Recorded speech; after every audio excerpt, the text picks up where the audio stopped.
उपवासासाठीच नाही, तर कधी पण तुम्ही आवडीने खाताल असा हा रताळ्याचा शिरा. ह्याआधी तुम्ही कधीही बनवला नसेल. आज ह्या पद्धतीने तुम्ही ही रेसिपी नक्की ट्राय करा.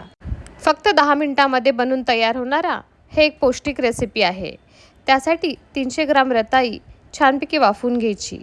त्यानंतर सर्व रताळी आपण त्याचे साल काढून स्मॅश करून घ्यायचे.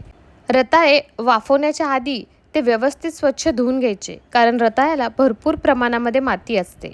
माती निघत नसेल तर अशा वेळेस रताळे एक 5 मिनिटासाठी पाण्यामध्ये सोक करत ठेवायचे. नंतर हाताने चोळून रताळी स्वच्छ धुवून घ्यायची. एका पॅनमध्ये एक मोठा चमचा साजूक तूप ॲड करायचं आणि त्यामध्येच आपण थोडेसे ड्रायफ्रूट्स आपल्या आवडीनुसार बदाम, काजू, पिस्ता त्याचे जरा मोठे मोठेच असे काप करून ते त्या तुपामध्ये परतून घ्यायचं. शिरा किंवा हलवा त्यामध्ये असे तुपामध्ये भाजून घेतलेले ड्रायफ्रूट्स खाताना खूप छान लागतात. त्याचा एक वेगळाच असा क्रंच असतो. थोडेसे ड्रायफ्रूट्स परतून घेतल्यानंतर आपण स्मॅश केलेली रताळी त्यामध्ये ॲड करायची आणि रताळेसुद्धा ह्या ड्रायफ्रूटसोबत तुपामध्ये परत एक 5 मिनिटासाठी परतून घ्यायचे. रताळे ऑलरेडी वाफवलेले आहेत, त्यामुळे ते परतून घ्यायला जास्त वेळ लागणार नाही. साजूक तुपामध्ये रताळी व्यवस्थित परतून घेतल्यामुळे ह्या ठिकाणी खूप छान असा रताळ्याला सुगंध येतो. एक 5 मिनटं व्यवस्थित हलवून घेतल्यानंतर त्याला वाफ काढून घेतल्यानंतर त्यामध्ये आपण आपल्या चवीनुसार साखर ॲड करायची. ह्या ठिकाणी आपण साखरेच्या ठिकाणी गूळ पावडरसुद्धा वापरू शकतो. रताळी स्मॅश केल्यानंतर एका वाटीच्या साहाय्याने मी ऑलरेडी मोजून घेतली होती, तर ती कंप्लीट 2 वाटी होती. त्या प्रमाणामध्ये ह्या ठिकाणी 1 वाटी साखर वापरली होती. रताळ्यामध्ये ऑलरेडी त्याचा एक ओरिजिनल गोडवा पण असतो, त्यामुळे साखरेचं प्रमाण हे आपण कमी जास्त करून घ्यायचं. गूळ वापरत असताल तर ह्या ठिकाणी काळजी घ्यायची की आपण चिक्कीचा गूळ बिलकुलही वापरायचा नाही. साखर रताळ्यामध्ये व्यवस्थित मिक्स करेपर्यंत आणि मेल्ट होईपर्यंत त्याला परतून घ्यायचं आणि 2 मिनिटासाठी त्याची छानपैकी वाफ काढून घ्यायचं. फक्त उपवासासाठीच नाही, तर सकाळच्या नाश्त्यासाठी किंवा मुलांच्या डब्यासाठी सुद्धा आपण हा पदार्थ बनवू शकतो. साखर संपूर्ण व्यवस्थित मेल्ट झाल्यानंतर आपण त्यामध्ये 1 ते 1.5 वाटी दूध ॲड करायचं. ह्या ठिकाणी दुधासोबत मी थोडीशी सायसुद्धा ॲड केली होती आणि हे सर्व परत एकदा व्यवस्थित मिक्स करून घ्यायचं. दूध व्यवस्थित रताळ्यामध्ये मिक्स होईपर्यंत आपण त्याला हलवत राहायचं. रताळे आणि दूध एकजीव होईपर्यंत 5 मिनिटामध्ये रताळे छानपैकी शिजून निघतात, कारण रताळे ऑलरेडी आपण वाफवून घेतलेली आहेत. हे सर्व एकजीव झाल्यानंतर एकदम कमी गॅसवर फक्त 2 ते 3 मिनिटासाठी एकदा वाफ काढून घ्यायची आणि त्यामध्ये थोडीशी वेलची पूड ॲड करायची. वेलची पूडसुद्धा आपण छानपैकी शिऱ्यामध्ये मिक्स करून घेतल्यानंतर आपल्या आवडीनुसार वरतून आपण ड्रायफ्रूटचे काप ॲड करायचे. आणि सर्वात महत्त्वाचा, हे रताळ्याचा शिरा लवकर खराबही होत नाही. आपण फ्रीजमध्ये ह्याला 4 ते 5 दिवसापर्यंत स्टोअर करून ठेवू शकतो. ह्या ठिकाणी दुधाच्या ऐवजी जर तुम्ही पाण्याचा वापर केला तर आपण त्याला जास्तही दिवस स्टोअर करून ठेवू शकतो. तुम्ही बघू शकता टेक्स्चरसुद्धा आणि दिसायलासुद्धा एकदमच छान असा आपला रताळ्या. उपवासासाठी 30-30 साबुदाणा खिचडी किंवा साबुदाणा वडे खाऊन कंटाळा येतो. अशा वेळेस काय करायचं हा प्रश्न पडतो. तर ही झटपट आणि खमंग रेसिपी म्हणजे साबुदाण्याचे थालीपीठ फक्त उपवास करणारेच नाही, तर घरातील इतर व्यक्तीसुद्धा खूप आवडीने खातील आणि मुलं आवडीने डब्यालासुद्धा घेऊन जातील. चला तर जास्त वेळ न घालवता आपण रेसिपीला सुरुवात करूयात. ह्यासाठी 2 वाटी साबुदाणा एका बाउलमध्ये काढून घ्यायचा आणि त्याला एकदा स्वच्छ धुवून घ्यायचं. ह्या ठिकाणी साबुदाणा खूप चिकट होऊ नये, त्यासाठी अशी ट्रिक आहे की साबुदाणा हा 2 ते 3 वेळेस स्वच्छ धुवायचा, म्हणजे त्याच्यातलं जास्तीत जास्त स्टार्च निघून जातं. त्यामुळे साबुदाणा छानपैकी मऊ, लुसलुशीत आणि एकदम मोकळा बनतो. आणि पाणी ॲड करताना 2 वाटी साबुदाण्यासाठी फक्त पाऊण कप पाणीच ॲड करायचं, म्हणजे साबुदाणा एकदम छान फुगतो, सॉफ्ट होतो आणि मोकळासुद्धा राहणार. सोबतच त्यामध्ये आपण 2 बटाटे छानपैकी किसून ॲड करायचे. ही पण एक खूप महत्त्वाची टिप आहे. ह्या ठिकाणी बटाटे बिलकुलही स्मॅश करायचे नाही. त्याला व्हिडिओत दाखवल्याप्रमाणे किसून घ्यायचं, म्हणजे ते जास्त चिकट होत नाहीत आणि आपले साबुदाण्याचे थालीपीठसुद्धा छानपैकी बनून तयार होतात. बटाटे वाफवताना काळजी घ्यायची की ते डायरेक्टली कुकरला लावायचे नाही. ते कोणत्याही डब्यामध्ये ठेवायचे आणि नंतर वाफवून घ्यायचे, म्हणजे ते जास्त चिकट होणार नाहीत. ह्यामध्येच आपण काही बेसिक मसाले ॲड करायचे. हा व्हिडिओ माझ्याकडून स्किप झालेला आहे. ह्या ठिकाणी 1 चमचा लाल तिखट, 2 ते 3 हिरव्या मिरच्या बारीक कट करून, चवीनुसार मीठ ॲड केलं होतं आणि अर्धा चमचा जिरेपूड. जर तुम्ही उपवासाला जिरे खात नसताल तर तुम्ही ते स्किप करू शकताल. काही ठिकाणी जर कोथिंबीर खात असतील उपवासाला तर तुम्ही ती ह्या ठिकाणी एकदम बारीक बारीक कट करून ॲड करायची. आपले थालीपीठ फक्त खमंगच नाही तर खूप चटपटीत पण लागतील. तर ह्या ठिकाणी अर्धा लिंबू आपण अशा प्रकारे पिळून ॲड करायचा. आपल्याला थालीपीठ बिलकुलही आंबट लागणार नाहीत, पण खाताना त्याचा एक छानपैकी असा चटपटीत फ्लेवर मात्र नक्की येणार. हे सर्व मिश्रण एकदा व्यवस्थित मिक्स करून घ्यायचं. म्हणजे सर्व मसाले, साबुदाणा, बटाटे हे सर्व एकजीव झालं पाहिजे. व्हिडिओमध्ये दाखवल्याप्रमाणे सर्व मिश्रण आपण मिक्स करून घेतलं आणि त्यामध्ये एक छोटासा गोळा, आपल्याला ज्या साईजचे साबुदाणा थालीपीठ बनवायचे त्या आकाराचा गोळा आपण काढून घ्यायचं. ह्या ठिकाणी मी बटर पेपर वापरला होता. त्यावर जर आपण थालीपीठ थापून घेतले तर ते चिटकतही नाहीत. बटर पेपर नसेल अशा वेळेस आपल्या घरी जी दुधाची प्लास्टिकची पिशवी असते त्याला थोडासा तेलाचा किंवा तुपाचा हात लावायचा आणि त्यावर सुद्धा आपण थापून घेऊ शकतो. किंवा स्टीलच्या प्लेटला उलट्या साईडला थोडंसं तेल लावायचं आणि त्याच्यावर सुद्धा आपण थापून घेऊ शकतो. बटर पेपर एकदम सोपी मेथड आहे. हाताला सुद्धा आपल्या बिलकुलही चिटकणार नाहीत. खाली पण बटर पेपर आणि वरच्या साईडनी पण बटर पेपर लावलं की झटपट असे आपले थालीपीठ थापून निघतात. फक्त 2 मिनटं लागतात आपल्याला हे थालीपीठ थापून घेण्यासाठी. छानपैकी तवा गरम झाला की तूप किंवा तेल लावून त्याला थालीपीठला खमंग दोन्ही साईडनी खरपूस असं भाजून घ्यायचं. हे साबुदाण्याच्या थालीपीठला जर सेंटरला तुम्ही व्हिडिओत दाखवल्याप्रमाणे छोटंसं होल करून घेतलं तर साबुदाणा हा व्यवस्थित सर्व साईडनी आतूनसुद्धा छानपैकी शेकून निघतो. वरच्या साईडने एकदम क्रिस्पी कुरकुरीत आणि बटाटा असल्यामुळे आतून तेवढेच सॉफ्ट असे हे साबुदाण्याचे थालीपीठ. दही असो किंवा शेंगदाण्याची चटणी जी आपण उपवासासाठी बनवतो त्यासोबत तुम्ही हे एन्जॉय करू शकतात. ह्या थालीपीठमध्ये आपण आपल्या आवडीनुसार जर काही उपवासाची पीठे ॲड करायची असतील तर तेही करू शकतो. जसंच वरईचं पीठ किंवा राजगिऱ्याचं पीठ. तुम्हाला ही रेसिपी कशी वाटली नक्की कळवा. व्हिडिओ आवडल्यास लाईक करा. थँक्यू. मला काहीही तेलकट खाण्याची इच्छा होत नाही किंवा बरेच जण मीठसुद्धा उपवासाला खात नाहीत, फक्त फळ किंवा दूध खातात. अशा वेळेस आपण ही हेल्दी ड्रिंक बनवू शकतो. ह्यामध्ये एका वाटीमध्ये काजू, बदाम, पिस्ता, अंजीर आणि आपले डेट्स म्हणजे खजूर ज्याच्या सीड्स आपण काढून घेतलेले आहेत, हे सर्व ड्रायफ्रूट्स आपण गरम दुधामध्ये 15 मिनिटासाठी चांगले सोक करण्यासाठी ठेवायचं. आपल्याला आवडतील ते ड्रायफ्रूट्स आपण ह्यामध्ये ॲड करायचे.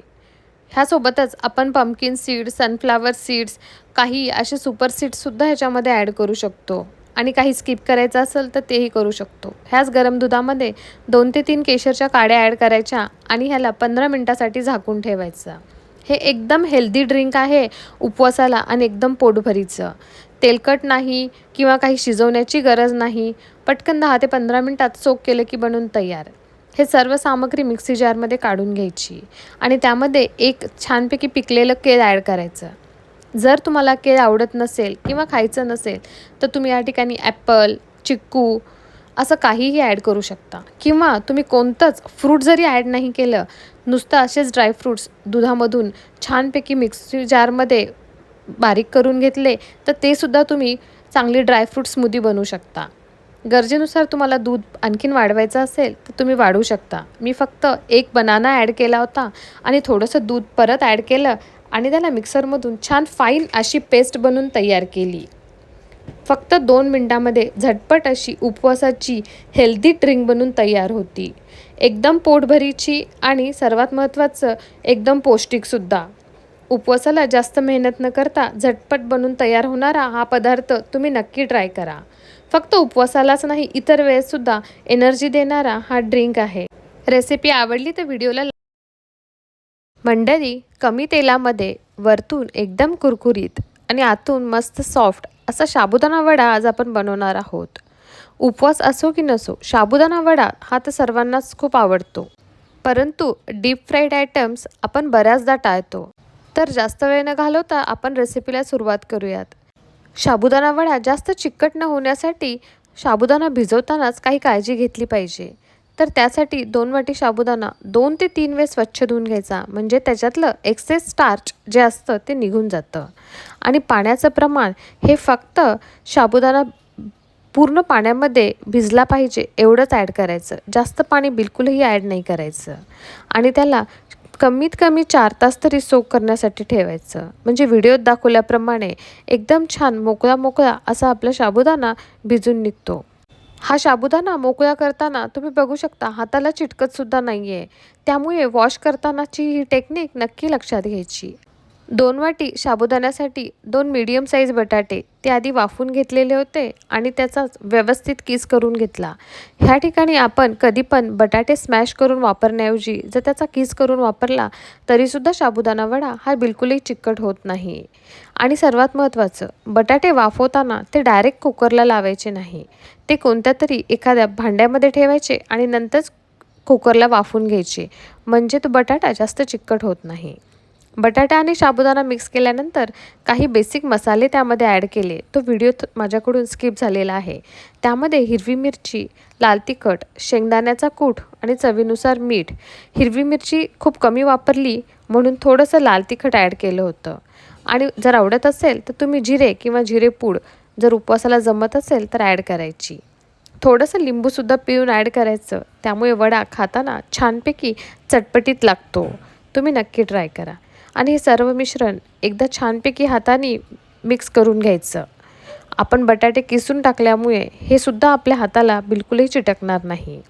आणि व्हिडिओत दाखवल्याप्रमाणे आपण त्याचे गोळे बनवून घ्यायचे.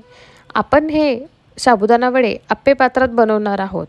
आपल्या आप्पे पात्रामध्ये जशी साईज आहे त्यानुसार आपण त्याचे सर्व गोळे बनवून घ्यायचे. तुम्ही व्हिडिओमध्ये बघू शकता मी सर्व मिश्रणाचे साबुदाण्याचे गोळे बनवून तयार केले होते. म्हणजे आता आपल्याला फ्राय करायला एकदम सोपं जाणार. एकसारख्या साईजचे सर्व गोळे बनवून तयार केले की आपल्याला आप्पे पात्रामध्ये सोडायलाही सोपं जातं आणि छान व्यवस्थित एकसारखेच कुरकुरीत असे आपले साबुदाणा वडे फ्राय होऊन निघतात. व्हिडिओत दाखवल्याप्रमाणे आप्पे पात्र छान गरम झाल्यानंतर आपण त्यामध्ये तेल सोडायचं. तेलसुद्धा जास्त काही ॲड करण्याची गरज नाही. वाटलंच तर आपण वरतूनसुद्धा परत चमच्याने थोडं थोडं तेल सोडू शकतो. मी सर्वप्रथम फक्त अर्धा चमचाच तेल ॲड केलं होतं आणि तसंच 2 मिनटानंतर त्याला आपण फिरवून घ्यायचं. सर्व साईडनी प्रत्येक 2 मिनटाला आपण हे साबुदाणा वडे फिरवत राहायचं. कमी तेलामध्ये एकदम छान वरतून कुरकुरीत असे आपले साबुदाणा वडे बनून तयार होतात. आप्पे पात्राचे जे आतमधल्या साईडचे साबुदाणा वडे आहेत ते लवकर फ्राय होतील कारण त्या साईडला हीट जास्त असते. आपण आप्पे बनवताना सुद्धा पाहतो की आतमधले आप्पे लवकर वाफून निघतात. त्याप्रमाणेच जर ते लवकर फ्राय झाले असतील तर तुम्ही काढून घेऊ शकता. व्हिडिओमध्ये बघू शकता तुम्ही खूप कमी फक्त अर्धा चमचा तेलामध्येच आपले साबुदाणा वडे बनून तयार होते. आतल्या साईडनी बिलकुलही कच्चे राहत नाहीत. तुम्ही त्याला थोडा वेळ झाकूनही ठेवू शकता. छानपैकी वाफूनसुद्धा निघतील.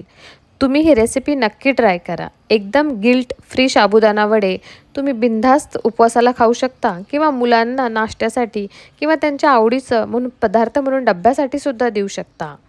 आणि कोणत्याही शेंगदाण्याची चटणी जी उपवासाची असती त्यासोबत तुम्ही हे सर्व करू शकतात. तुम्हाला ही रेसिपी कशी वाटली मला नक्की कळवा. थँक्यू. मंडळी, उपवासासाठी आपण नेहमी साबुदाण्याची खीर बनवतो पण प्रत्येक वेळेस तोच पदार्थ खाण्याची इच्छा होत नाही. आज आपण एकदम वेगळ्या पद्धतीने आणि हेल्दी अशी मखाना खीर कशी बनवायची ते पाहणार आहोत. मखाना हे खाण्यासाठी खूपच पौष्टिक असतं. मखाण्यामधून आपल्याला भरपूर कॅल्शियम आणि खूप सारे न्यूट्रिएंट्ससुद्धा भेटतात. ही खीर बनवायला फक्त 5 मिनटं लागतं आणि कसलीही पूर्वतयारी करण्याची गरज नाही. तर चला आपण रेसिपीला सुरुवात करूयात. सर्वप्रथम एका पॅनमध्ये मी अर्धा चमचा साजूक तूप ॲड केलं. त्यामध्ये 1.5 वाटी मखाने हे रोस्ट करून घेतले. मखाने हे कधी पण मीडियम फ्लेमवर रोस्ट करायचे. मखाणे छान क्रिस्पी होईपर्यंत रोस्ट करायचे. मखाणे कधी पण हाय फ्लेमवर रोस्ट नाही करायचे, नाही तर मखाणे जळू शकतात. व्हिडिओत दाखवल्याप्रमाणे असा क्रिस्पी टेक्स्चर मखाण्याला आला पाहिजे. मखाणे व्यवस्थित रोस्ट करून झाले की त्याला थंड होण्यासाठी बाजूला ठेवून द्यायचं. परत सेम पॅनमध्ये थोड्याशा तुपामध्ये आपल्या आवडीनुसार आपल्याला आवडतील ते ड्रायफ्रूट्स टाकून आपण त्याला व्यवस्थित फ्राय करून घ्यायचं. मी काही बदाम आणि काही पिस्ता असे रोस्ट करून घेतले होते. नंतर आपण ड्रायफ्रूट्स बाजूला काढून घ्यायचे. सेम पॅनमध्ये मी अर्धा लिटर दूध ॲड केलं होतं.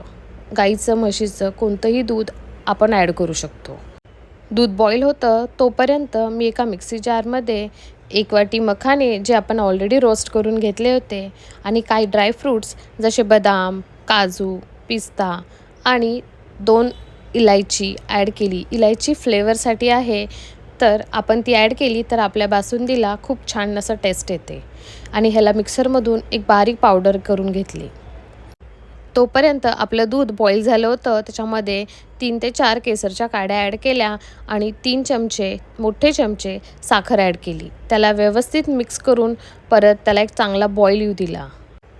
साखर दुधामध्ये पूर्णपणे विरघळून गेल्यानंतर आपण जी मिक्सी जारमध्ये पावडर करून घेतली होती ती हळूहळू आपल्या दुधामध्ये ॲड केली. पावडर ॲड करताना थोडी थोडी पावडर ॲड करायची आणि त्याला कंटिन्युअस मिक्स करत राहायचं. त्यामुळे दुधामध्ये त्याच्या गुठळ्या होत नाहीत. गुठळ्या होणार नाहीत ह्यासाठी त्याला कंटिन्युअस हलवणं गरजेचं आहे. नंतर फ्राय केलेले सर्व ड्रायफ्रूट्स आणि चारोळी ॲड करून त्याला व्यवस्थित मिक्स करून घेतलं. त्यानंतर त्याच्यामध्ये 1 कप ऑलरेडी आपण रोस्ट केलेले मखाने, साबूत मखाने ते ॲड केले आणि त्यालाही आपल्या खीरमध्ये व्यवस्थित मिक्स करून घेतलं. खीर अशी परफेक्टली रेडी आहे, पण त्याच्यामध्ये जर आपण अशी कॅरमलाइज्ड शुगर ॲड केली तर आपल्या बासुंदीसारखा कलर येतो आणि त्याचं टेक्स्चरसुद्धा खूप छान होतं आणि खाण्यासाठीसुद्धा टेस्टला खूप छान होते. एकदा तुम्ही खीरमध्ये अशी कॅरमलाइज्ड शुगर नक्की ॲड करून बघा आणि मला कमेंट करून कळवा. मी शुगरला थोडंसं बर्न केलं, त्याला अशा प्रकारचा कलर आला आणि ते मी बासुंदीमध्ये वरतून ॲड केलं आणि त्याला बासुंदीमध्ये खूप व्यवस्थित मिक्स करून घेतलं. तुम्ही व्हिडिओत बघू शकता बासुंदीचा कलर हा टोटली चेंज झाला आहे. तर झटपट बनून तयार होणारी आपली ही मखाना खीर तुम्ही ह्या उपवासाला नक्की ट्राय करा आणि मला कमेंट करून कळवा की तुम्हाला ही रेसिपी कशी वाटली. आणि माझ्या चॅनलवर नवीन असतील तर उपवासाचा हा पदार्थ लहानांपासून मोठ्यांपर्यंत 12ही महिने आवडणारा आहे. ते म्हणजे आपली साबुदाणा खिचडी. परंतु ही खिचडी बऱ्याच जणांची खूप चिकट होते. चांगली मऊ लुसलुशीत आणि मोकळी अशी साबुदाणा खिचडी कशी बनवायची, त्यासाठी 2 वाटी साबुदाणा हा व्यवस्थित 2 ते 3 वेळेस स्वच्छ धुवून घ्यायचा. म्हणजे त्याच्यातलं एक्सेस स्टार्च निघून जातं आणि फक्त पाऊण वाटी पाणी ॲड करून त्याला आपण ओव्हरनाईट किंवा 4 तासासाठी सोक करायचं. नंतर तुम्ही व्हिडिओमध्ये बघू शकता की एकदम मोकळा असा आपला साबुदाणा चांगल्यापैकी भिजून निघालेला आहे. खूप जास्त पाणी किंवा कमी वॉश केलं तर साबुदाणा खूप चिकट होऊ शकतो. व्यवस्थित साबुदाणा मोकळा करून घ्यायचा आणि त्याच्यामध्ये अर्धा वाटी शेंगदाण्याचा जरा ओबडधोबड जाडसर असा कूट ॲड करायचा. एकदम फाईन पावडर केली तर तो आपल्या दाताला चिटकतो, तोंडामध्ये चिटकतो. त्यामुळे अशी ओबडधोबड शेंगदाण्याचा कूट ॲड केल्यानंतर खिचडी खूप छान लागते. चवीनुसार मीठ आपण आधीच ॲड करायचं, नंतर ॲड केलं तरीही चालतं, पण आत्ता छानपैकी शेंगदाण्याचा कूट आणि मीठ साबुदाण्यामध्ये मिक्स करून घ्यायचं. कढईमध्ये 1 मोठा चमचा तूप ॲड करायचं. तुपाच्या ऐवजी तेलाची फोडणी केली तरीही चालते, पण खिचडीला तुपाचीच फोडणी छान लागते. फोडणीला छानपैकी जिरे ॲड करायचे. जिरे फुलल्यानंतर आपल्या आवडीनुसार आपण हिरवी मिरची ॲड करायची. खिचडी थोडीशी तिखटच छान लागते, अशा वेळेस आपण भरपूर हिरवी मिरची ॲड करायची आणि फोडणीमध्येच आपण बटाटे कट केलेले थोडे छोटे छोटे किंवा मीडियम साईजमध्ये ॲड करायचे. तुम्हाला जर आवडत नसतील साबुदाणा खिचडीमध्ये बटाटे तर तुम्ही स्किपही करू शकता. हे कच्चेच बटाटे आपण या ठिकाणी वापरलेले आहेत. ह्यासाठी बटाटे वाफवून घेण्याची आधी बिलकुलही गरज नाही. फोडणीमध्ये फक्त 2 मिनटं झाकून ठेवायचं. बटाटे असेच वाफेवर चांगले 40 ते 50% शिजून निघतात आणि बाकीचे ते खिचडीसोबतसुद्धा वाफून निघतात. बटाटे व्यवस्थित वाफून घेतल्यानंतर आपण मिक्स केलेली साबुदाणा तो ॲड करायचा फोडणीमध्ये आणि त्याला चमच्याच्या साहाय्याने सर्व फोडणी व्यवस्थित मिक्स करून घ्यायची. ह्या ठिकाणी तुम्ही बघू शकता की मिक्स करतानासुद्धा तुम्ही की आपला साबुदाणा बिलकुलही चिकट नाही. साबुदाणा खूप चिकट असेल तर तो कढईला आणि चमच्याला खूप जास्त प्रमाणात चिटकून बसतो आणि शिजल्यानंतरसुद्धा तो आपल्या दाताला चिटकतो. ह्या पद्धतीने जर तुम्ही साबुदाणा भिजवला तर तो बिलकुलही चिकट होणार नाही. सर्व फोडणी व्यवस्थित मिक्स केल्यानंतर त्याला 5 मिनटासाठी मीडियम गॅसवर झाकून ठेवायचं आणि आपली लुसलुशीत एकदम छान दाणेदार साबुदाणा खिचडी बनून तयार आहे. शेंगदाण्याची आमटी असू द्या किंवा दही कशासोबतसुद्धा आपण ही सर्व करू शकतो. मुलांना डब्यासाठी आणि नाश्त्यासाठी तर हा सर्वांनाच आवडणारा असा पदार्थ आहे.